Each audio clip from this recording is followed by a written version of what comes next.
Mr. President, we so appreciate you giving us an hour of your time. I want to start by addressing the elephant in the room, sir.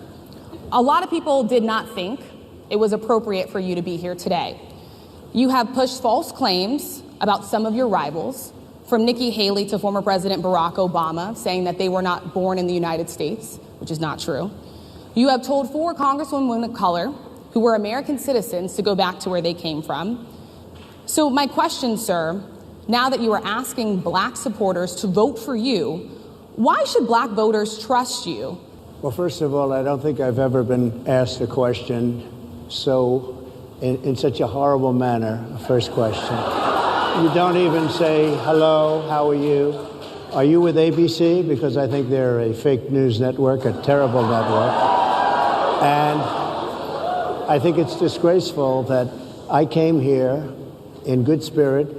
I love the black population of this country. I've done so much for the black population of this country, including employment, including opportunity zones with Senator Tim Scott of South Carolina, which is one of the greatest programs ever for black workers and black entrepreneurs. Historically, black colleges and universities were out of money. They were stone cold broke, and I saved them, and I gave them long-term financing, and nobody else was doing it. I think it's a very rude introduction. I don't know exactly why you would do something like that. And let me go a step further. I was invited here, and I was told my opponent, whether it was Biden or Kamala, I was told my opponent was going to be here. It turned out my opponent isn't here. You invited me under false pretense. And then you said, you can't do it with Zoom. Well, where's Zoom? She's going to do it with Zoom, and she's not coming. And then you were half an hour late. Just so we understand, I have too much respect for you to be late. They couldn't get their equipment working or something was wrong. Mr. President, I would love if you can answer the question on your rhetoric and why you believe that black voters should trust you with another 4 years. I have been the best president for the black population since Abraham Lincoln. That's my answer. Some of your own supporters, including Republicans on Capitol Hill, have labeled Vice President Kamala Harris, who is the first black and Asian American woman to serve as vice president and be on a major party ticket, as a DEI hire.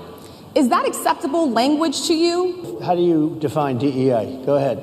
How do you define diversity, equity, inclusion? Okay, yeah, go ahead. Is that what your definition? That is give me a definition then. Would you give me a definition DEI. of that? Do you believe that Vice President Kamala Harris is only on the ticket because she is a black woman? I've known her a long time indirectly, not directly very much. And she was always of Indian heritage, and she was only promoting Indian heritage. I didn't know she was black until a number of years ago when she happened to turn black, and now she wants to be known as black. So I don't know, is she Indian or is she black? She has always identified as a black woman. She went to a historically black college. I respect either one, but she obviously doesn't.